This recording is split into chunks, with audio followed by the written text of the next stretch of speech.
ಜನವರಿ 23, 24, 25 ಏನು ಅರಮನೆ ಮೈದಾನದಲ್ಲಿ ನಡೀತಾ ಇದೆ ಬೆಂಗಳೂರಲ್ಲಿ, ಅದಕ್ಕೆ ನಾಗರಿಕರು, ರೈತರು ಎಲ್ಲ ಜನ ಬಂದು ಪಾಲಿಸಬೇಕು.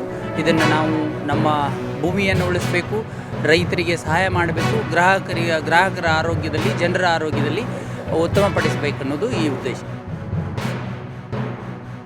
ಸೊ ನನ್ನ ಫ್ರೆಂಡ್ಸ್ ಜೊತೆ ಓಡೋಕ್ಕೆ ತುಂಬ ಖುಷಿ ಆಗ್ತಾ ಇದೆ. ಇದು ನನ್ನ 3ನೇ millet run and I am so happy that I am participating. ಈ ಮಳೆಯಲ್ಲಿ ಓಡೋದಕ್ಕೆ ಎಷ್ಟು ಚೆನ್ನಾಗಿದೆ, ಮಳೆಯಲ್ಲಿ ಜೊತೆಯಲ್ಲಿ ನೆನಪಾಗ್ತಾ ಇದೆ. ನನ್ನ ಹಸ್ಬೆಂಡ್ ಕಾರ್ಯಕ್ರಮ ಬಂದಿದ್ದಾರೆ. So it's really good and I think ಈ ಮಿಲೆಟ್ ತಿನ್ನೋದು ಇಟ್ಸ್ ರಿಯಲಿ ಇಂಪಾರ್ಟೆಂಟ್. ನಮ್ಮನೇಲಿ ನಾವು ಯೂಸ್ ಮಾಡ್ತೀವಿ and how the government is also promoting. I think it's